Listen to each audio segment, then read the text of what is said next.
I'm sorry, does anyone need a back rub first? Are you ready? Buckle up. Let's go! This shit is bananas. I'm ready to go now. I got the green light. Get out the way now. Yeah, watch out, here I go. That was unexpected. I'm a showstopper. Move out the way. Ain't no stopping me when I'm on my game.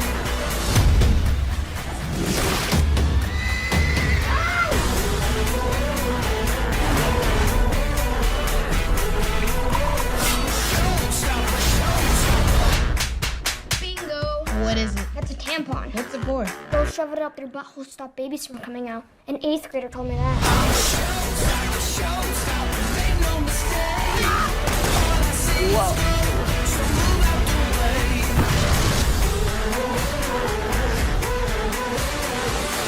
Oh, hey, what's up? I'm a superhero. Showstopper, showstopper.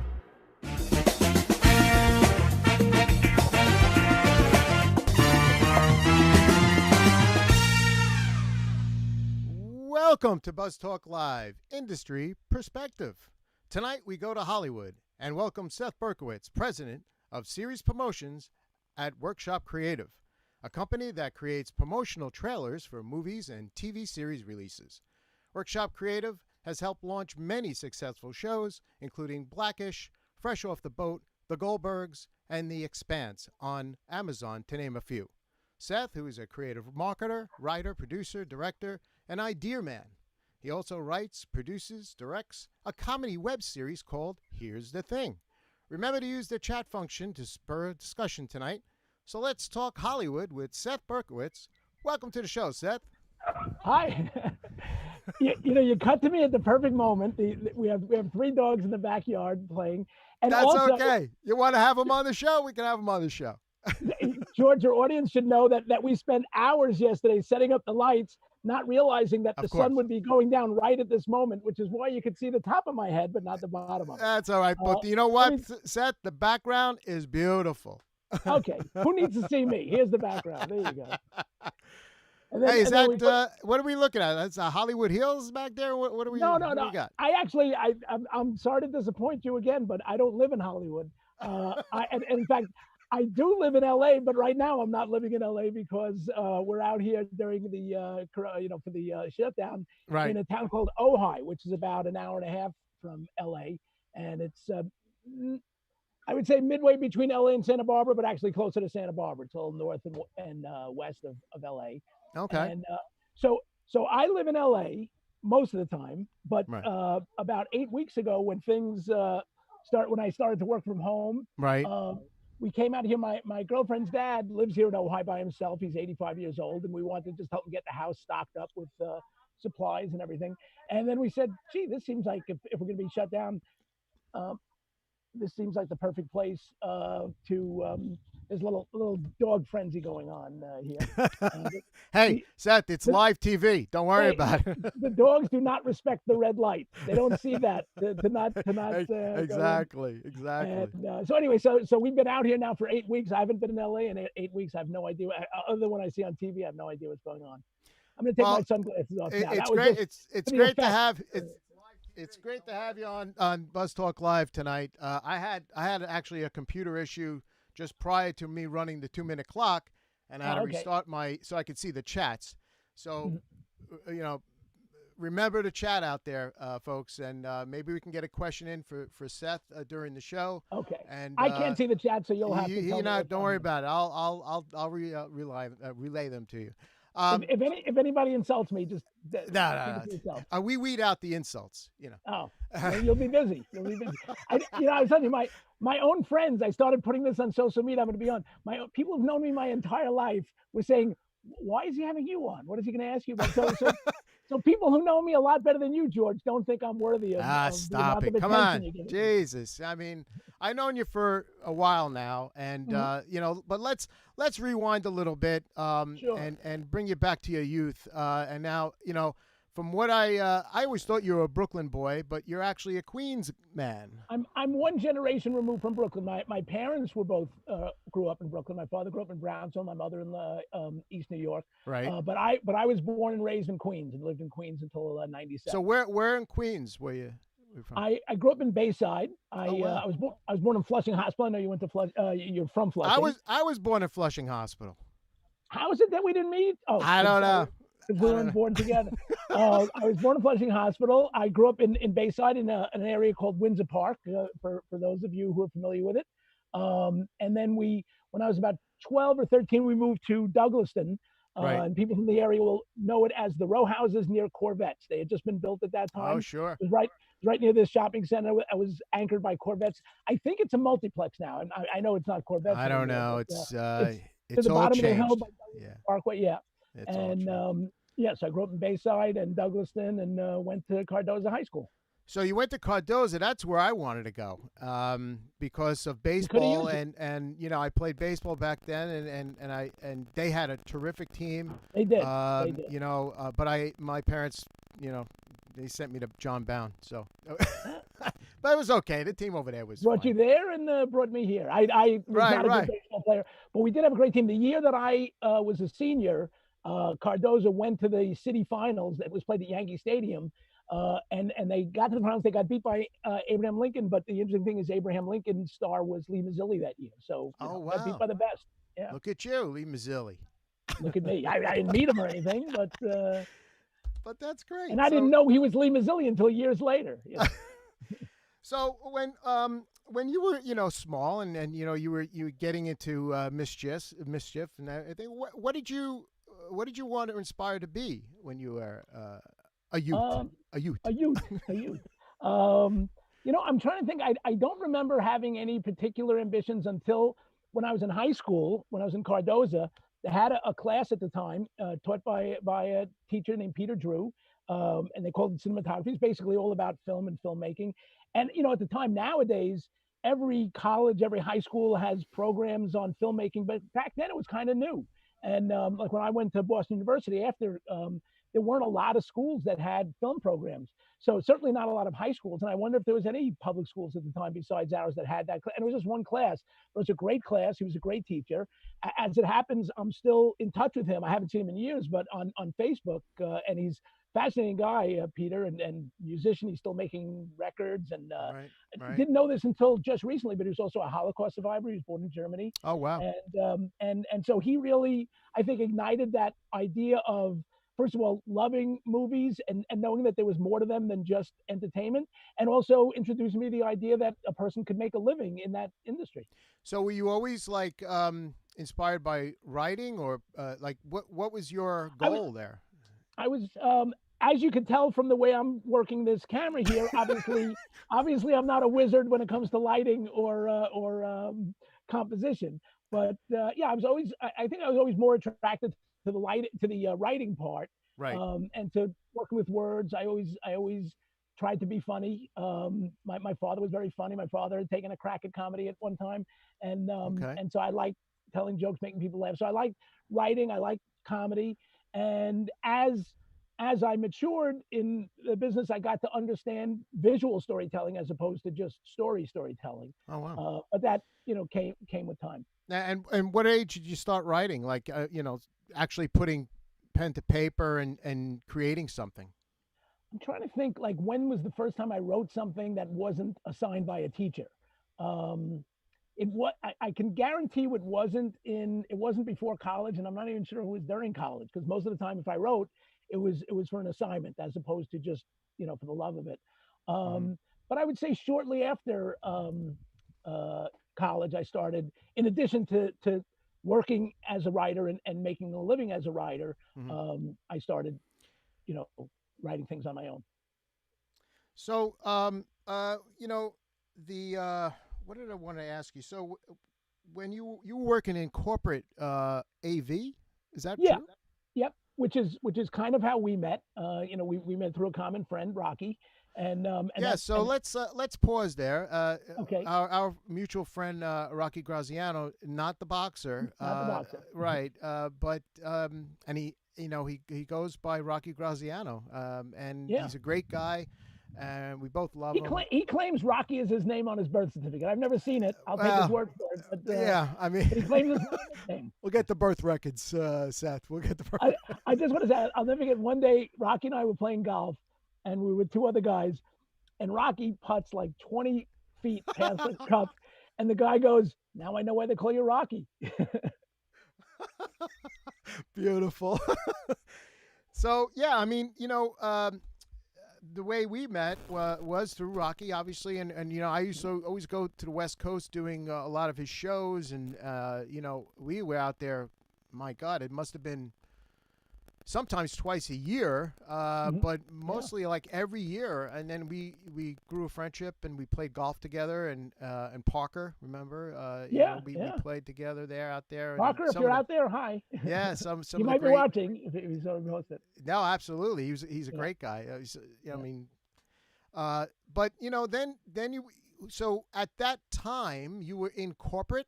You weren't at Workshop Creative, or no? No. I was in corporate until I moved out to LA back in '96, doing mostly. Oh, gotcha. Right. For corporate clients, and then when I came out to LA, I pretty much right away transitioned into the entertainment business because I was able to do that full time. And I didn't really make that much of an effort to hold on to my corporate clients back east, with the exception of Rocky, who I've always maintained a friendship with. So every once in a while he'd call me with a job, but the stuff I was pursuing from '97 on was more in the entertainment business, and that's when I started doing that, and that's what I've been doing ever since. So you started writing, and then you were so now I gotta ask you, who are your favorite directors? Give me five. Give me five famous directors that you love their work. I mean, I don't want to put you on the spot. If you can't find five, it's fine. All right. Give me some directors. No. Well, I'll start with Billy Wilder. Starting chronologically, Billy Wilder was always of the old time classic guys. And you'll find a theme, I think, that most of my favorite directors tend to be writer directors because I'm more attuned to writing, but it's not a coincidence that guys who are great writers and directors, are able to kind of bring the two together.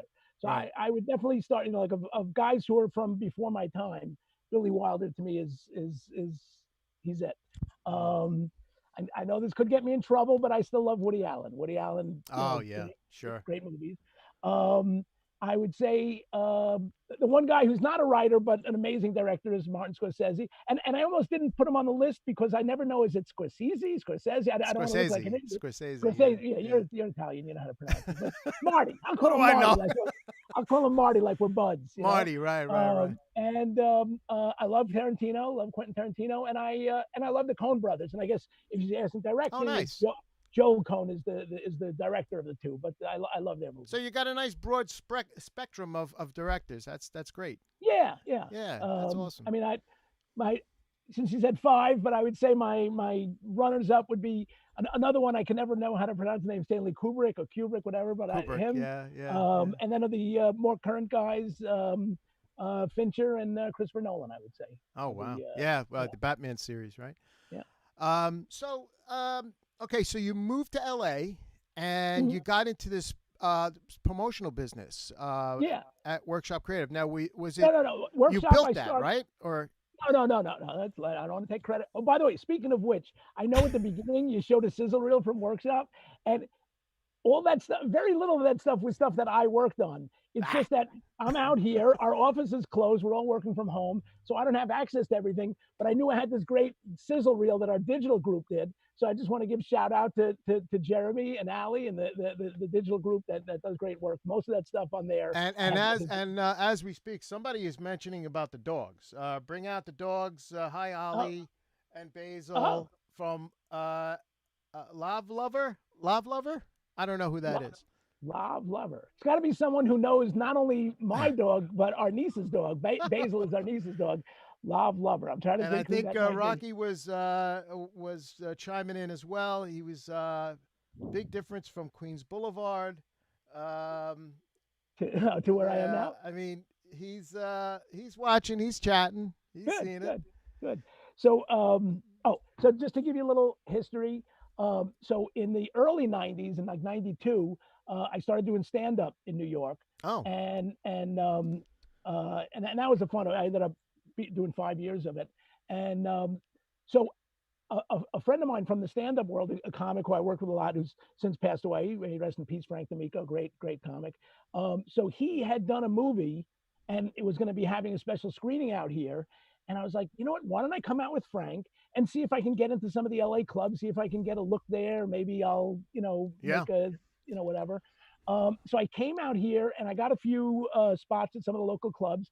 Nothing special happened except I fell in love with LA. I was like, I'd lived in New York all those years, and I was like, hey, and I remember flying home, landing in JFK, and it was like April, and there was still snow on the ground. And you know how like by spring the snow is that ugly right, gray, right, right. So I'm like, why the hell am I living here when I could live there? It's so beautiful. What's So, not to like about yeah. California, right? I mean, come exactly. So a friend of mine, Robin Sanders, now Robin Borm, she and I went to BU together. Though she always makes me say that when she was a sophomore, I was a senior, so I'm way older than her. So she's a lot younger than me. But Robin, she came to see me. I was at the Comedy Store one night, and she came to see me. And brought her husband Howard Borm, and he said he thought I was funny, and he was the director of comedy promotion at NBC. So when I came home, I said, "Oh man, I want to move to LA." And I remember that Robin had said that her husband did something I might be able to get into. on. Oh, So wow. I was going to say I emailed him. I don't even know if we had email back then, but I called him up and he said he'd give me a shot at it. So he gave me, and I'll never forget this. He called me up. He gave me an assignment. I did the assignment, and he told me later that this is back in the days of fax before. Sure. So I sent fax the and fax, beepers. and the fax cover machine had my name and my area boy. code. Yeah. So his boss, who was from Philly, Vince Manzi, one of the big names in TV promotion, and as soon as he saw a Jewish name and a New York area code, he goes, "Oh, I bet this is gonna be funny." So like, who knows if I had like a more of a waspy name, I may have still been back in New York doing that. but so I and the first scripts I wrote got produced, which at the time I thought was just a normal thing, but actually it wasn't. And I remember Howard, who's a Brooklyn guy, telling me afterwards, he goes, when I called you with the job, I didn't tell Robin I was calling you because I didn't want to have to tell her if you sucked. That was Howard's diplomatic way of giving me a shot. So he really got me started. And then he started giving me work, and then I started getting. Then he went to work at Warner Brothers, so I was getting work from him at Warner Brothers and work at NBC. And so then I decided to move out to LA just because I loved it, but now I had a connection to get work there. So like I said, I started right away getting that kind of work writing. And so that was the promotional work, right? That was So you were writing promos for trailers or no? Well, for at that time I was just working in TV, and I still work mostly in TV. But I run the TV department at a company that used to just do movies, and I started. Oh, gotcha. Wow, so you must have seen a lot, man. I mean, my God. Jeez. I've got an NDA that tells me I can't tell you what I saw. No, I know you do. We won't discuss that. Yeah. But so all right, so Workshop Creative then. Now I remember you saying something about they didn't have a department or something. They didn't, but actually. Well, let me. I'll give you the. I know you want to put it in order. Go ahead. Right. All right. So I came out here. I was working as a freelancer for 6 months. I went to a convention called Promax, which is the convention of the promo industry. Right. And I see a guy, and Howard had pointed him out to me once because we were in a restaurant once, and he was there. The guy's name was Stu Weiss, and he owned a company called Studio City. So I saw him and I recognized him. I'm like, oh, let me go and hit that guy up for some work. So I go over and I introduce myself. And as I'm talking, I see his eyes like rolling up in his head, like, oh God, another person. Like I'm here trying to hustle work from other people. Right. And people are trying to hustle work from me. So I'm talking to him and he goes, listen, you live in LA? I said, yeah. He goes, when we get back to LA, give me a call, And he's walking away. And I say, oh, okay, I'll call you. My name's Seth Berkowitz. And he stops in his tracks. And what happened was I had written a series of spots for NBC. It was the year that the parents, Paul Reiser and Helen Hunt on Mad About You, were going to have a baby. And that was the cliffhanger. So during the summer, they wanted to do a series of promos featuring famous TV parents giving advice to the parents on Mad About You. Jill Underhill, by this time Howard had moved on to Warner, and Jill Underhill had taken his place, and she hired me to write these spots for Mad About You. And I ended up writing like 70 scripts for like 20 different spots for, and we had everybody. We had Howard and Marion from Happy Days, and George and Wheezy from the Jeffersons. And we had Barbara Billingsley and June Lockhart. And I think you might have one of the spots. I do have a clip from Mad About You. Yeah. Yeah. So let me want to show it? Yeah, let me roll that. For the new parents of Mad About You.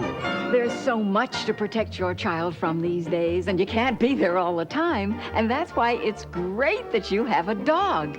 Now, all you have to do is practice with Murray so you'll understand his bark. Now, this means the baby has fallen into the well, whereas this means the shed is on fire. It's all about communication. Mad About You, now with baby added. That's great. It's so raw and old. I can appreciate the whole format and everything. The 4-3 format. It's great. Yeah.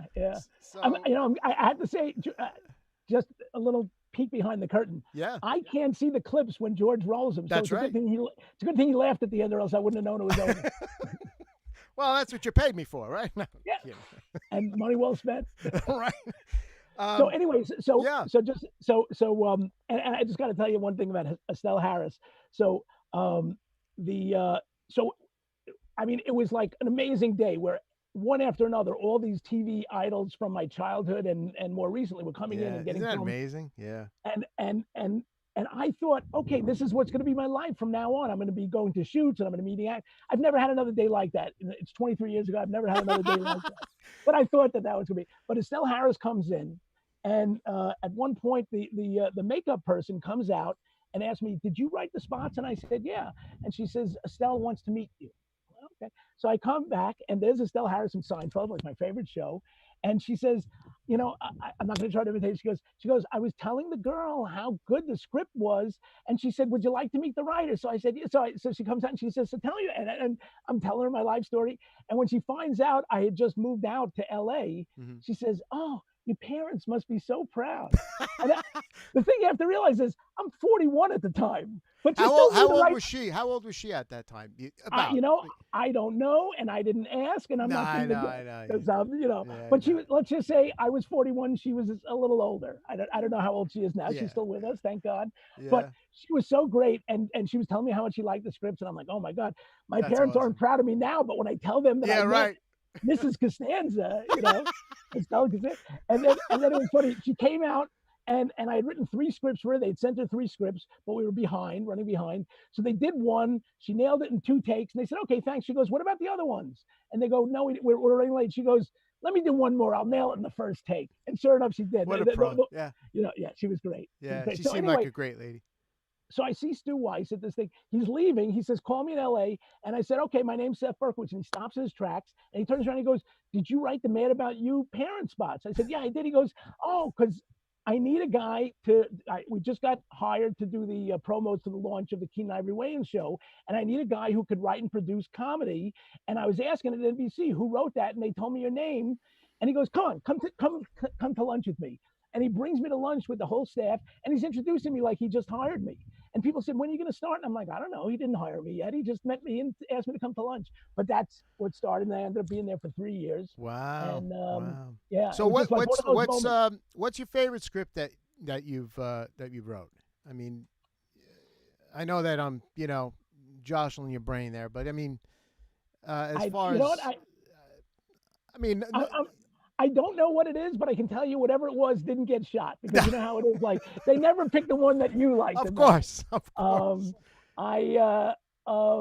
you would think in Hollywood they need material out there. They need material, but their idea of what like the person who hires you, their idea may not be what your idea is. Exactly. And that's where I learned the important thing, which is you send them choices. But if there's something you really don't believe in, don't send it because inevitably that'll be the one they pick. Exactly. So you want to send it's like what is it called? Whack-a-mole. It's like whack-a-mole.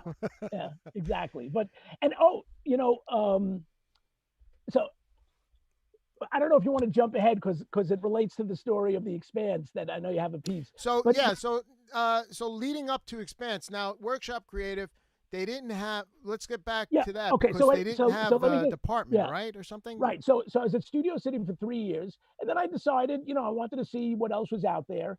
And actually, the first company I went to was a company called the Ant Farm, which at the time was like the biggest movie trailer company. And this was in 2000. And they were doing TV work, but they didn't have a TV department. And so I reached out to the Ant Farm, and as it turned out, they were looking for somebody to handle TV because they were noticing that it was different than movies. Right. The pace is different. Sure. There's just a lot, and there's a whole different crew of people that give the work out because they're different places. And So it was changing back then. TV was changing. When I went to the Ant Farm in 2000, great place, great editors. Parker was one of them. But no matter what, when I would walk into the edit bay of a guy who did a lot of movie trailers and say I needed him to do a TV job, their reaction would always be, "Oh, who did I piss off?" Because the TV was considered like the ugly stepchild of compared to movies. So that was in 2000. I was there for 4 years, great years, and I built up a TV department there. And then I had a few other. I was at a company called BLT for a year, and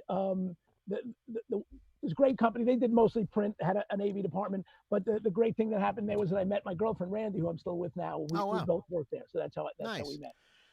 And then So I gotta okay, interrupt so now you. Yeah, but I gotta Workshop. interrupt you. So Workshop. there's that one voice that everybody hears on these movie trailers. You know the voice. You know the guy. That guy. That guy. Well, yeah. Where did that guy come from? Well, you'd be surprised, but there's more than one guy. There's more than one guy. There's always like one guy who's like the guy. Right. And when I was coming into the business, it was Don LaFontaine, who passed away a few years ago, but amazing voice. Yeah. And before him, it was Ernie Anderson. Ernie Anderson's the father of the director Paul Thomas Anderson. Which reminds me also, I left this guy out. Wes Anderson is one of my favorite directors. Not that I don't think Wes Paul Thomas Anderson. Anderson's Wow. good too, but Wes Okay. Anderson's a great director.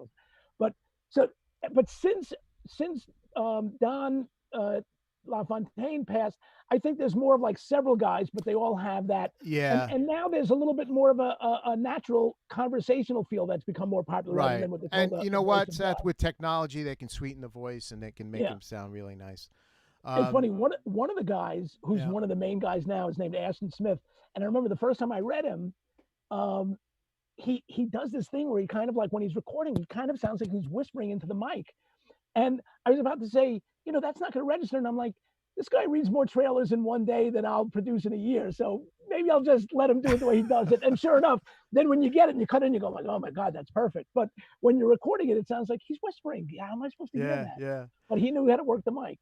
So we have some tweets. Listen to me. Some chats coming in. F. Solicito wants to know what's the process. He wants to know what the process is, and the future. Future. I don't know what he means by that. Yeah. So I mean, that. Well, what is the process of doing that? It's funny because I kept pushing back to go, but so I ended up at Workshop. I got there in 2009. I've been there now going on 11 years, and one of the projects we did there was The Expanse, and the sample that you have that I gave you, I think you should show it, and then I'll tell you why that's a good thing to explain the process with. Okay, here we go. We meet in an hour of change and challenge, in a decade of hope and fear, in an age of both knowledge and ignorance. The greater our knowledge increases, the greater our ignorance unfolds. For the eyes of the world now look into space, to the moon and to the planets beyond. And we have vowed that we shall not see it governed by a hostile flag of conquest, but by a banner of freedom and peace and understanding.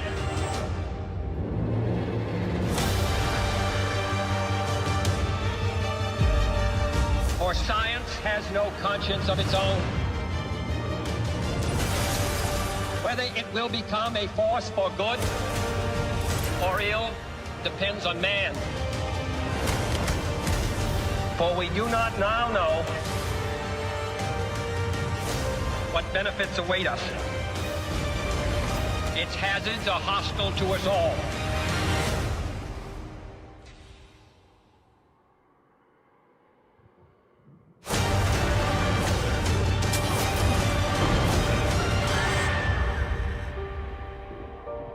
Its conquest deserves the best of all mankind.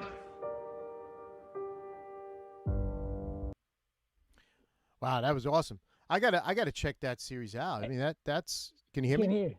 hear. You can't hear me. All right.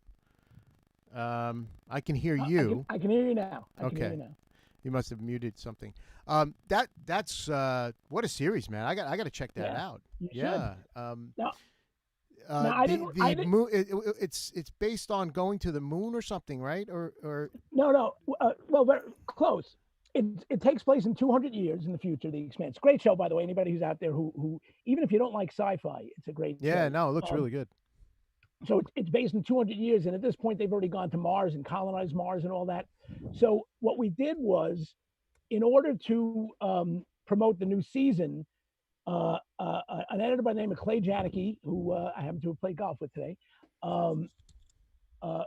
had this idea that he just and what okay, so the process. Somebody had asked about the process. Right. So we'll get the episode. Sometimes we get the dailies of the episodes before they've even edited them, and we'll get the scripts, and we start, putting things together. Editors will go through every second, and they do a very complex selecting of moments. Not just great lines, but great head turns, great quick little shots, everything, and they do a meticulous job of selecting everything so that they can always have access to that. And like, oh, I need a shot of this character. Oh, I need a dramatic shot. I need a happy shot. Whatever. And you really have to log them very, very exactly. Right. So then, we get an assignment. And in this case, we had the assignment to cut a trailer for the season. And they weren't planning on doing a teaser.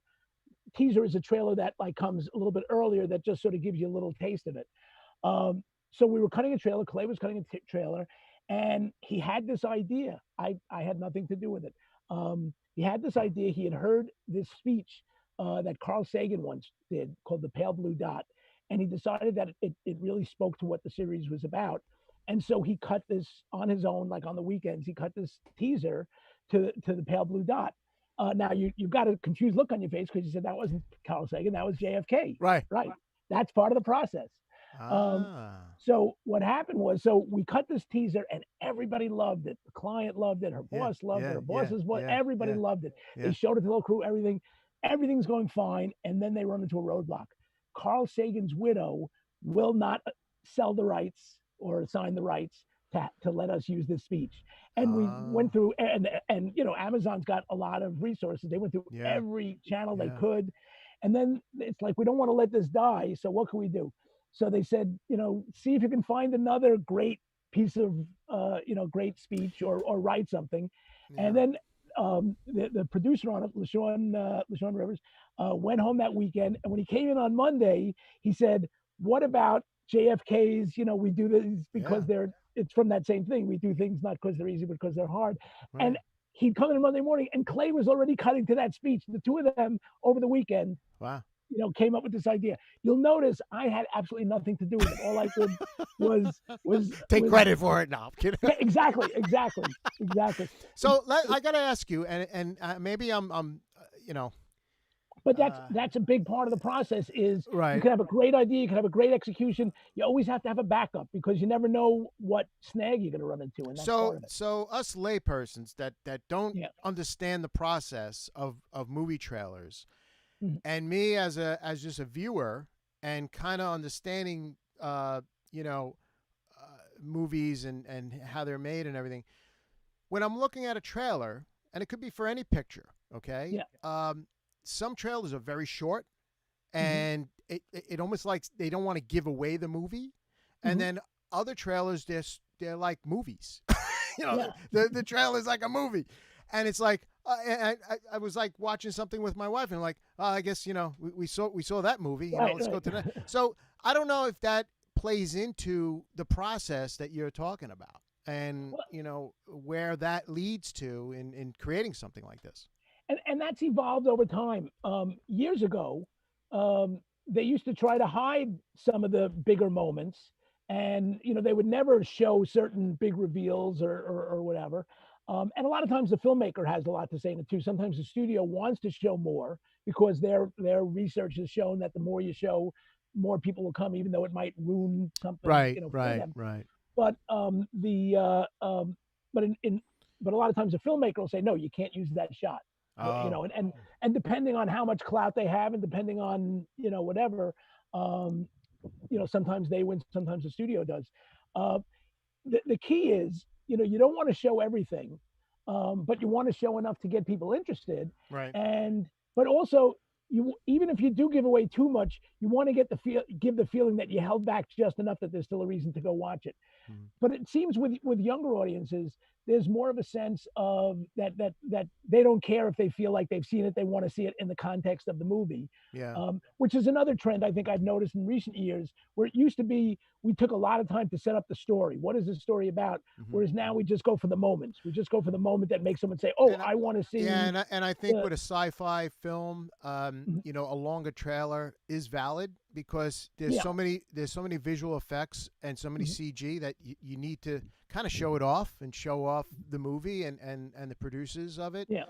So yeah, I could totally understand. So if it's a talking head movie, it's going to be kind of a short. And that's another thing about a teaser versus a trailer. Right. A teaser tends to come early on, and at that point, especially if it's an effects heavy movie, they may not have a lot of the effects yet. Right. So they say, okay, how can we sell this with like one great? See, in fact, I've got something coming up that does that. But and that's the other thing. You got to give just enough because you know that they're going to want. Like if you're launching the first trailer 6 months early, you got to have another one in 2 months, another one 2 months after that, and then as it gets close, TV spots, and you don't want to just show the same bites. Right. Right. Well, I'll tell you, that's a lot on your plate to be creative with the dailies that come in and to doing everything that you do and you make the movies profitable down the road. I mean, people want to go to see the films, they go to see the films, because of your work. and it's a very it's a competitive landscape in terms of how much. I'm sure it is. Yeah, I mean, and how much to see. You're really fighting for eyeballs with so many channels and so many. So what Workshop Creative now? Who do they compete with? As far do they have? Is your landscape filled with competitors? That too is very competitive, and much more so than when I first came out here 20 years ago. Right. Back then, I'm going to say there were like like a half a dozen major players and then some smaller ones. And what's happened, back in the late 90s, early 2000s, if you wanted, well, you probably know because you've been producing stuff, but I don't remember what year the first nonlinear system came out, like Avid, for editing. But when it first came out, you needed about $100,000 just to set up one edit bay.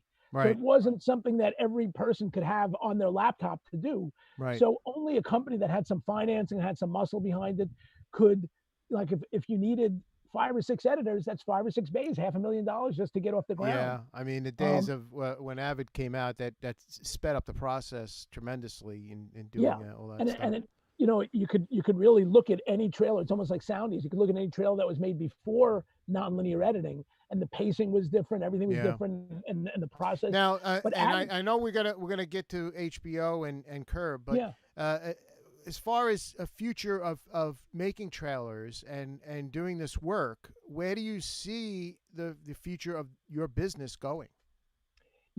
That's not only an interesting question, but an interesting time to be asking it, because obviously you're not going anywhere right now. What's happened in the last couple of months, with ever since COVID hit, has greatly impacted the entertainment business and has greatly impacted our segment of the entertainment business. Because the question is, when will movie theaters be open, and when will movie theaters be able to seat people side by side as opposed to 6 feet apart? Because that really, if we're looking at, like, there are some movies like a Marvel movie or a DC, one of those big effect heavy kind of movies. You not only want to see it in a theater, you want to see it in a crowded theater. You want to see it, absolutely, with that energy. And if you can't have that, and those are the tentpole movies. Those are the movies that cost the most. Those are the movies that make the most. If you can't have that and to be honest, I don't know what the future is. Well, I'll tell you, Um, we're going back to the future over here on the East Coast because they're doing drive-ins. I mean, this is ridiculous. Yeah. Yeah, but they're showing movies from the past, and they might as well show Back to the Future. You know what I mean? and it's funny. The first time I saw that posted, I posted like on social media, like, "Oh my God, I'd love to go to a drive-in," and it got so many responses from people who remembered like being a kid going to the drive-in, and but so, and we were entering a whole new world anyway because streaming had become so big, and now there were so many players and competitors in that, and then the what happened now with COVID and with theaters, not being able to show theaters has accelerated. It's changed it, but also accelerated something that was already happening. Right. And but then also nothing's being shot now. Hopefully things will open up soon. We'll be able to start shooting things. So right now we're in kind of a holding pattern in general. Right. So I don't really know what's and also you're seeing a lot of things like this. You're seeing a lot of like Jimmy Kimmel show, Jimmy Fallon show. They look just like yours, George, except they don't get the big exactly. That's right. But so now that people have gotten used to this very like laid back, informal, imperfect style of production, it changes everything. But so Seth, nothing will go back to the way come on. it was. We got to get back to social. We got to get, there's got to be I envision this show in 5 years. I'll be sitting on a couch with a guest. No, I'm kidding. I hope I'm backstage switching a show. That's what I want. But anyway, so HBO, you did something with HBO and Curb that So I mean, Larry David, my God, everybody knows I love the show. I mean, it's great. So how did you get involved with HBO? So the crazy thing, for 20 years, I've been trying to I've been knocking on that door, and it's very hard because they do great work, but they do a lot of in-house. They don't go outside to trailer and promo companies as often as not. Right. We had a great editor at Workshop named Michael Skanes, and he left and went to HBO and got a job at HBO where he edits, but he also produces and hires editors. So we were knocking on his door, keeping in touch. And then, and Workshop really specializes in comedies. In addition to the ones you mentioned that I've worked on that I've helped launch, we do a lot of Judd Apatow movies. We got the King of Staten Island just came out this weekend, a lot of Seth Rogen movies. So we're known for comedy. And Michael had a show called Crashing, if you remember it. It was going into its third, what turned out to be its third and final season. Mm-hmm. And he needed a new campaign. And so he hired us to do that. And it was great. It turned out well, except for the fact that the show went off the air. But then, so once we got our foot in the door, they would call us for things. And then I get called by another fellow there, Eddie Maldonado, to see if we can work on Curb. And oh my God, I love Curb. Who doesn't, right? And I love the style. It's kind of invented its own style of awkward comedy. Yes. So he just wanted to do a teaser because they hadn't been on the air for like 2 years and nobody knew if they were coming back for another season. So they announced that it's coming back. So they already had the theme, the wait is over. They wanted to do something with the wait is over. So, but they didn't want us to show anything from the new season. So we went through all 9 seasons, picking little moments that spoke to the wait is over, the wait is over. And we cut versions and we cut versions, and we cut so many different versions. And let's add this, let's subtract this. And then they got this episode and it had this scene in it and it was perfect. So we cut a version, a fellow named Alec Camacho, great editor, cut a version. And it's just with that one scene. And the funny thing is, you want to show it and then I can talk about it. Yeah, no, let's take a look. Yeah.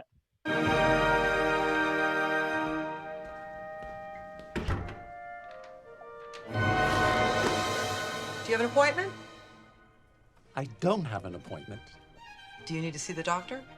Can I ask what you're doing? I needed somewhere to wait, and this is a waiting room. You're just using this waiting room to wait.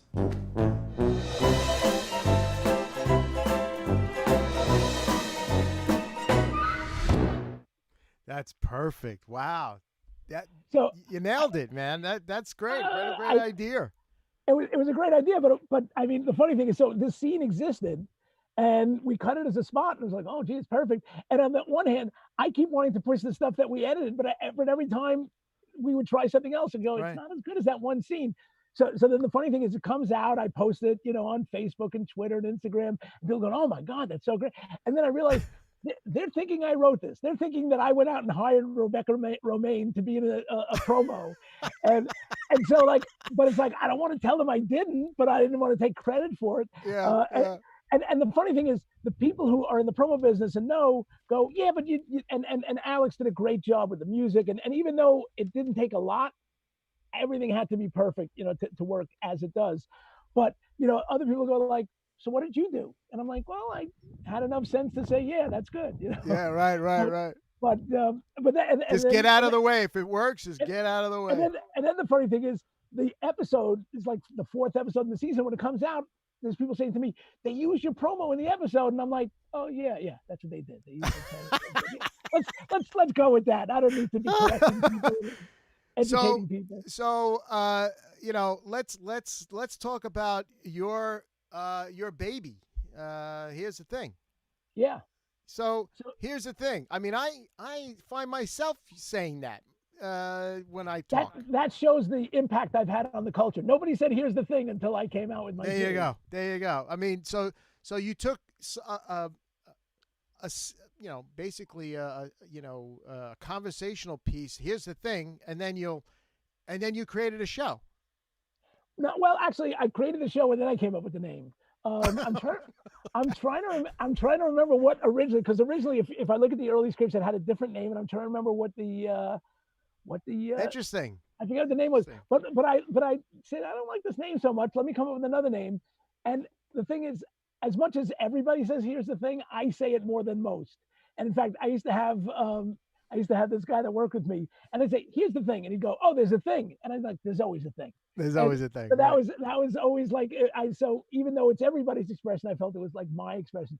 The funny thing is, people will say after they've seen the show that now they notice how often other people say and I always say, gee, if there was only some way I could make a nickel every time someone says here's the thing, unfortunately I stole it from Alec Baldwin. Had his show before mine, and I think I told you the story. I asked someone, could he sue me, and they said that would be the best thing to ever happen to your show. You'd get that much attention that Alec Baldwin sues you, like he cares. But that's funny how he has the same show. I mean, but is it based on the same? No, it can't be, right? No, his show is it's a radio podcast where he interviews people. And he interviews them on any number of topics, and it's kind of like the Seinfeld, Larry David thing. Is like, what's the show about? It's about nothing. It's about a couple that argues a lot.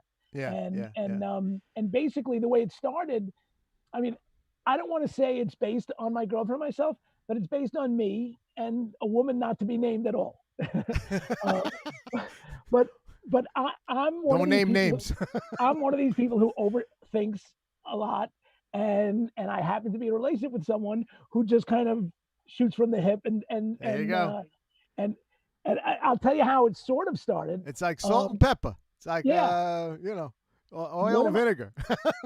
One of my coworkers was having a wedding, and so we're sitting at a table mostly with people from the company, and Randy's talking about an upcoming birthday that I have, and I'm like trying to like kick her under the table because and I said to her, I'm like, don't talk about, because I was going to have a party, and she goes, why not? And I'm like, because we can't invite everybody from the company, it's and there's some people here I was going to invite and some people I wasn't planning on it. So she says, so invite who's at the table. I'm like, yeah, but then if I invite them, other people will wonder. And she says, Seth, you work with a bunch of 30-year-olds. None of them wants to go to a 60-year-old birthday party. I'm like, okay, you got a point. But that was like a typical thing. So that actually inspired the first script that I wrote. And then I just started writing scripts with the idea of like, I don't know what I'll do with this. And then I saw a friend of mine who's a writer and an actor did a web series that involved her and another actor, and they played a couple. And I noticed that they were shooting a scene, just the two of them in every room of the house to make it look like it's a different scene. And I was like, that's exactly what I want to do. So I asked her, how much did it cost you to, and she told, and when I found out how cheap it is to do that nowadays with the equipment we have, I said, now I can't afford not to do it. So I went ahead and I did a casting. Put all your creative juices together, and so you got it's been up for like 2 seasons, right? It has, yep. And I got some print here to show the both seasons print of it. Yeah. So you got the first season and the second season up there now, and And I noticed that the second season, it looks like people having a party. So Yep. The so the first season, really almost every episode is um is Josh and Linda, the couple, Right. who's played by, you can see there in the picture, Shannon is the guy, and Kylie, Shannon Holmes. Let me give a proper plug. Shannon Holmes is the guy, Kylie Del Rey. And I got to tell you something. So I put, there's casting services where you put in ads for actors, and I got 600 responses, 300 men, 300 wow. women for this web series that, could be nothing, could be something, wasn't like, and some of them were really, really good, like shockingly good, how good the actors were.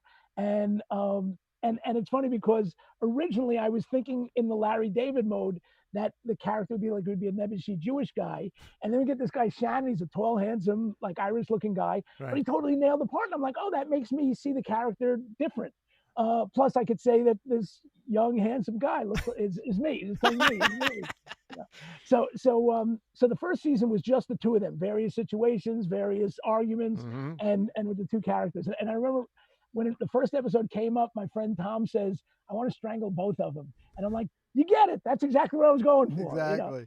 So now I do have a trailer for season 1. You want to show that? Okay, yeah. Why don't you show that? Okay, here we go.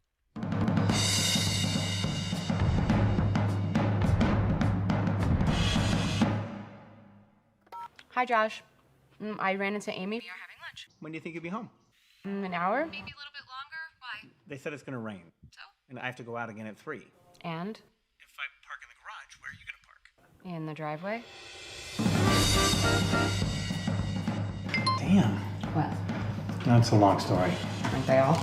The limit is 15 to get on the express line. 2 cars is 30.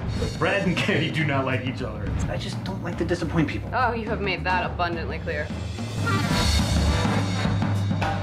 I'll tell her, and then I'll tell you that she wasn't that disappointed, and then you won't have to feel bad. Does that work for you? No, because you just told me your whole plan. Just ask Sherry if it's okay to give Nick her number. Do I tell him that she's trans? No. Do I tell her he doesn't know she's trans? How do you know that he doesn't know? You should park in the front and let me have the garage. That's what I was thinking. So you could have just done it. You didn't need to call me. Here's the thing. No, here's the thing, Josh. You don't really want to park out front. You just want credit for offering. Not doing that thing that you do where you overanalyze every little thing about every conversation. Okay, here's the thing. Here's the thing. You say that a lot. Well, there's usually a thing.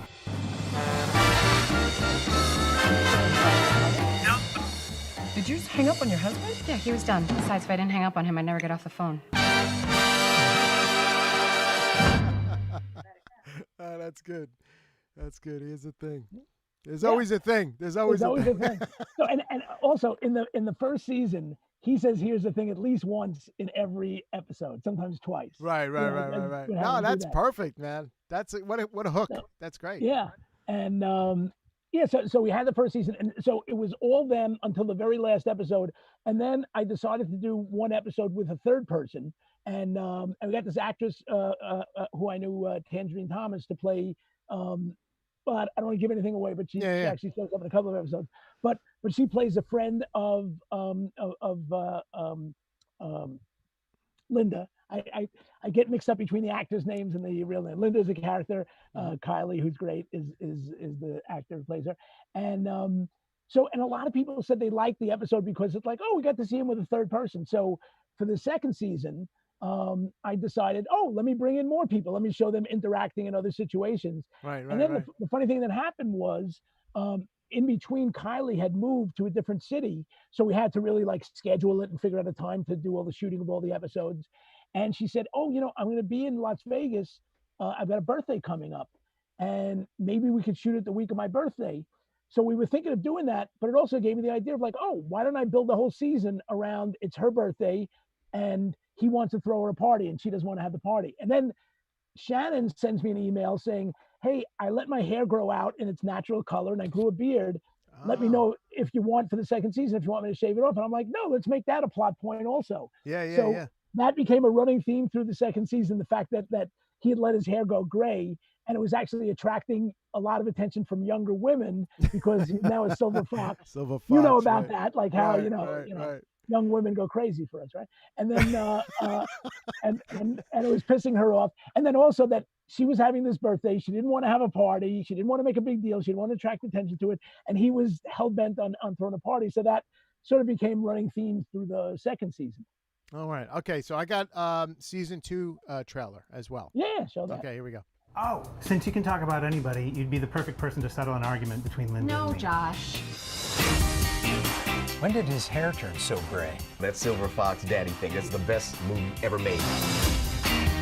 Can I get some of that? Oh, you can have a drink if that's what we're talking about. It's not like you guys have only one argument going on. Whatever it is. Yeah, I want to throw Linda a birthday party. Thanks to my handsome husband, who finally figured out that dinner for two beats a party every time. Parties are nice too. What the? Here's the thing. But here's the thing. No, here's the thing. Because here's the thing.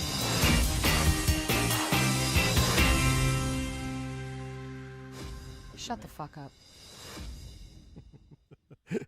So that's great. I mean, what? And I got to ask the question: is that more characters, more roles in Here's the Thing? Mm-hmm. Does that create a writing problem for you as far as having different characters play off of others and writing? Because I mean, the first season was a select amount of actors, correct? And then the second season, now it kind of blew up a little bit. There's more actors. There's more, a lot of things to talk about. So, Yeah, I would actually say in a way it makes it easier because the first season, we don't know them. So there's a lot of things to cover, but there's only so much you can have with the two of them that is going to make it continue to be interesting without bringing in, or, if they're talking about other people, you'd rather see the people as well. So I think having a third or fourth person to bounce things off of, it's true. Kind of, it's still based about them and their little proclivities. And also, once again, there's just so many great actors out there that are available. And I was able to, find some that really were terrific. So I think it kind of, opened it up and expanded it a little bit better. So I like both seasons, but I overall, I think I like the second season just because it gave you a little more to work with. More to play with. Yeah, absolutely. And also, I tried to open up into other topics, which you wouldn't want just them to talk about. Exactly. So, like, for example, one of the running themes throughout it is, he wants to throw this party, and they have their friend Amy, who's played by Tangerine, and she starts teasing him that, like, okay, I guess, Derek and I, her husband, we're going to be the only black people at the party. And she goes, oh, no, we have lots of black friends. She goes, oh, yeah. And they make a bet about it. And then it turns out he doesn't have that many, so he's got to invite. And so it becomes a complicated story. And then there was and then they have a neighbor who got fired from his job because of a Me Too thing. And then they're, oh, gee, should we avoid them because because they're being ostracized by everybody else. And if we're still friendly with them, they're going to glom onto us and then I'm going to have to invite her to your party. And she's like, I don't want a party. And, but the thing was, she wants to get friendly with them because she wants the inside story. And he's like, it's not worth it. And then we had a scene in a restaurant with, where there was this lovely Asian server, and she accuses him of like liking and she's like trying to guess what nationality. He's like, you can't try and guess an Asian person. It's very offensive. So then she tries to turn around. I'll let the viewers. I saw that. That was very funny. And Paulina, who plays that character, I remember she came in at the audition and she just like blew me away. Like how she could be angry and funny, which is one of the other great things about Kylie. She could be angry and funny at the same time. There's an Asian comic. Ali Wong. That woman, is that her name? Yeah, she's. Well, there's Aquafina and Ali Wong, who both crossed over into movies and TV. Yeah, I think it's Ali Wong. That she has that aggressiveness on stage, and she's mean, but yet she's funny, Yeah, and I think that's Yeah, she is a great stand-up, and now she's sort of transitioned into acting, and she's great at that too. She's so talking about acting, you got a SAG card. I have I guess it's called a lapsed SAG card. Come on. I got it back in the 80s. I did for one role. Julie Harmon. She's now Julie Harmon Mastronardi, I believe is her name. Okay. I never met Mr. Mastronardi other than on Facebook. But so Julie was a producer, is a producer, and she at the time was a producer on America's Most Wanted. And she used to call me once in a while to see if I wanted to do odd jobs like location scouting or whatever. And I remember back in the days of answering machines, I had an answering machine, and she's calling, and I'm like, I'm busy. I'm on deadline. I'm not going to answer the phone. I don't want to do any location scouting. And she leaves me a message, and she goes, I was wondering if you're busy tomorrow. I need someone to play a mobster on America's Most Wanted. I'm like, to play a mobster? It's like, what? I'll cancel everything, you know? Right. So no audition, no nothing. She wants her to play this mob boss. And later on I said, there's a million actors out there. Why did you, think of me? And she goes, well, because we don't have any money for a budget. And you were the one guy I knew who would have a suit that would look like you were a mobster wannabe, a wannabe gangster. So in the archives, God bless video and God bless the archives, because we found the clip. Yeah. We found the clip from America's Most Wanted, and 1988. So that's 1988, man. 32 years ago. Oh my God! Let's take a look. They joined forces with the mafia, carrying out contract killings for the Gambino family. I want to talk a little bit about our relationship, the way things are going. Like a little cheese? No, thank you. Very nice cheese. Smells nice, yeah. Things are going very, very nice. I'm glad to hear that. We're very pleased. The work your boys are doing on the docks is excellent. Good. We're from two different worlds. That's right. Gotta bring the worlds together. Huh? Absolutely. Keep it together. Because, I would hate for anything bad to happen. Jimmy, do you play bocce? No, I never played. You know what? I think we're going to teach you. I salute. Slash. I salute. Did I get that right? Yeah, of course. You nailed it, man. You nailed it back in 1988. Come on. Here's the background to it. The funny thing. So that was about a guy. I'm trying to remember his name, Kevin something, but he was with the Westies, with the Irish mob from the West Side. Oh, okay. And that's the guy who they were looking for. And I played the guy from the Gambino family who was giving him his orders or whatever to shoot this union boss who had fucked up their restaurant. Right. Am I allowed to say that? Yeah, Punch sure. Which or not? Anyway, after 9 o'clock, we could say that. So the guy turns himself in, I think, before the episode runs, and claims that he got the orders from John Gotti. So basically, I was playing John Gotti. You were playing John Gotti. I love it. And I'm sure if he saw it, he's like, I can't believe they got a fat Jew with a receding hairline to play me. The Teflon Don. Yeah. But and actually, that was the case where he got that name, because they tried him and he got off. So that was when he first got the name Teflon Don. Wow. Yeah. So fast forward now to present day. You couldn't hold back anymore. You had to get yourself involved again. The problem was, I got bit by the bug. So I got headshots. I took lessons. And nobody else would hire me. I got that one gig, and then I did that too, Seth, and nobody hired me. Yeah, nobody. And the other thing is, the funny thing is, I scratch the VO a lot of times. They call it scratch when you do the temporary VO until they put the real voice in. Right. And I always waited one day that they would like call, and nobody ever does, except once. If you're familiar with Timon and Pumbaa, from The Lion King. Okay. There was a version of it straight to video called Lion King 1.5, and it was just about Timon and Pumbaa. And when we got the movie, and this is back when I was at the Anthem, we got the movie, and everybody was making a joke that I sound just like Pumbaa. Ernie Sabella was the actor. And if you're familiar with it, he sounds just like me. I sounded like this before, but like I don't even have to try. So I was temping all the spots. One day, Ernie Sabella is out of the country and he's unavailable, and so they use their replacement. And our producer says, our guy sounds better than him. So yeah, your guy does. And I have to tell you, 10 minutes work, 2 weeks later, I get a check for $1,500. And I'm like, wow. I want to do VO. I've never right. Again. I'll use my voice. Absolutely. So finally, I had to hire myself to be in. Here's the thing. I'll tell you some stuff about it if you want to show it first. All right. Let's take a look. Here's the thing. No, here's the thing. Everybody thinks you're the nice guy and I'm the mean one, but really, you think you're smarter than everybody else. You are such a hypocrite. What are you guys fighting about now? Wait, we have a daughter? Cut. We have a daughter. Yeah, didn't you read the scripts? The first draft? What's up? Sorry. Since when do we have a daughter?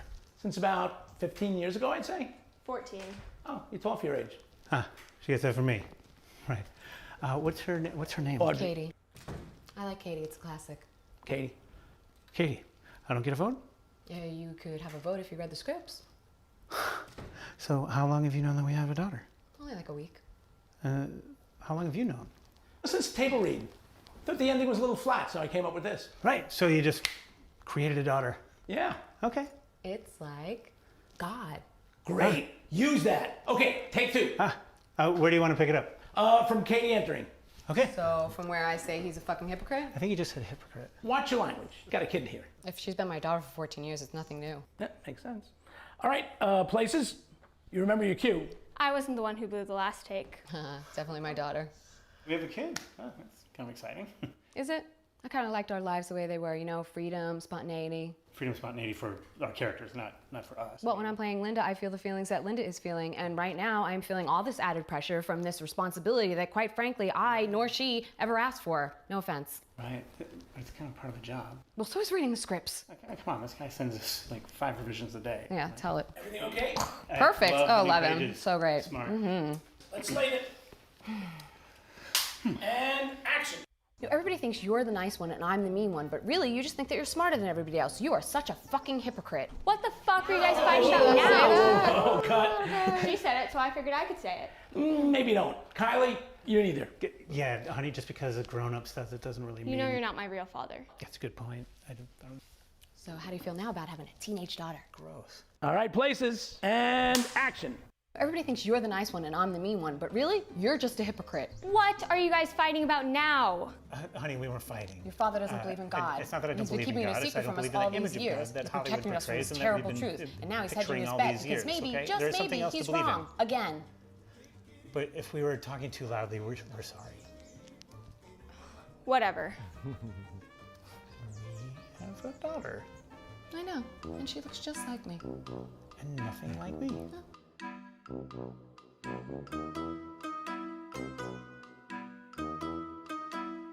Ooh, what? That chair makes me look so fat. Yeah, it's the chair. But you sound good. Your frame is different. No, you know what? I got a better idea. What are you guys fighting about now? Wait, we have a daughter? Cut. We have a daughter? Yeah, didn't you read the scripts? What's up? Is that a new director? Yeah, I like him better. What a great idea. That's priceless. So the funny thing is, Yeah. so and people who don't know the series don't know. So they're a couple. They've never had a kid. You know, in the whole first season and the second season up until that episode, they've never had a kid. After the first season, the young lady And who she's plays- really good. The Yeah. kid's really good. Yeah, her name's Tanner. I'm not going to try. Her last name is Van. That's She's okay. she's a lovely girl, but a hard to pronounce last name. Anyway, she's the daughter of a friend of mine, Lynette, and Lynette says to me, "Tanner loves your show," and I'm like, "Tanner's 13. How does she love my show?" Like I made the show for people who are 40 and up. You know, I didn't make it. So she loves the show and she wants to play the daughter. And Tanner's an actor. So I said, they don't have a daughter. And she goes, make a daughter and make her the daughter. I'm like, I'm not going to just make a daughter out of thin air. So I'm writing the scripts. And I want to do this script where Linda discovers that Josh doesn't believe in God, but they've been married all these years and they didn't know it. And, you know, I just thought it'd be right. Midway through, I'm like, how do I end this thing? You know? And then I'm thinking like, maybe I'll give him a daughter. Maybe I'll follow Tanner's idea. So I write this part and I put it in there. I send the script to Kylie and Shannon, and Kylie says, "I hate this. I don't want to have it." She goes, "The whole thing that made the series beautiful is it's a couple. They don't have a kid. It's like the Right, honeymoon. they don't have a you know, they kid. don't have a Right, kid." right. She goes, "This is a betrayal of everything." And I'm like, and then I said, "Shannon, what do you think?" And he goes, "Well," and it's funny. In a way, they're similar. Like Kylie lets you know what she's thinking. Shannon's a little more, but he goes like, "It's not my favorite of the scripts." So neither one of them liked it. And I'm like, "Come on, let's do it." So Kid, you're out. But I just, I wanted to do it. I love meta things. I love things but I got to tell you something. So I loved it. I think it works great. but I cringe every time I come on the screen because I'm not a good actor. And Nah, I think it doesn't show so otherwise, much. yeah. It doesn't show so very much in natural, America's Seth. Most You're Wanted. very natural. But next to the real actors, I feel like I feel like I see myself acting, and I was like, I can't even play me, you know. And I got such a respect now when people go like, oh, he's just playing himself, and I'm like, yeah, try that. It's not so easy. I feel like I cringe, but they were good sports. But to this day, in fact, I emailed them to both watch. So if they're watching now, I'm sorry I made you do it, but I love that episode. Yeah, no, that was great, and you know, please watch Here's the Thing. It's on YouTube. Yeah, and Here's the Thing web series is Here's the Thing web series, right? And if you can't find it, email George. He'll hook it up. Yeah, He'll send you the link. sure, no problem. Just email me. My staff will take care of you. Yeah. Hey, Seth, it was really great having you on. Thank you. I really timed appreciate it just you right making the because we're time. just losing the sun. I think we're going to lose the sun here in a minute, and you know, here goes the great. sun. I That'll mean, be, you're gonna take a dip now and get relaxed. You Yeah. played golf today. Look at you. I did my first time since the Oh, really? Since the lockdown? Wow. Yeah, I played golf with the guy who edited the Expanse piece, Clay Janicki, and the guy who edited the Curb Your Enthusiasm piece, Alex Camacho. All Hi, Alex. Hi, Clay. If you're watching. Well, no, seriously, thanks for stopping by and making time. This was great. And I hope we answered the question that all my friends who I sent links to I and think said, so. you should watch this. The question they asked is, why does he want you on? What is he going to talk to you about? So look at that. We filled an hour and change. Well, I think you made a friend in Salcedo because he wants to hang out with you. Okay, He's also a writer, Okay. and you know he helps is he an me East Coast with guy this. or a West Coast guy? Presently, he's a West Coast guy. He lives in Vegas. Okay. You told me about him. Yeah. Yeah. So, and he's also a writer. Nice. And you know, hey, you two guys should hook up because I think We'll hang out on Zoom because hang out on Zoom. For People the will time never be close anymore, but you know, Exactly. we always have Zoom. Yeah. Well, thanks again, Seth. Thank you. And This was fun. have a great rest of your day. Thank I'd you. always love to see sunshine when it's 10 o'clock Eastern Standard. But thanks again. All right. Bye-bye. Take care. Stay right there. Wow, that was amazing. Seth was great. We learned a lot tonight about promotional trailers and how it's produced and what he's working on. And here's the thing. And you know, I'm sure there'll be a third season, you know, coming up. But look for it on YouTube. Here's the thing, a web series. You can also follow me on Twitch. And also I have a YouTube channel, Buzz Talk Live, where I post some, you know, show clips up there. And you can also visit that channel as well. Thank you for watching, and good night, America.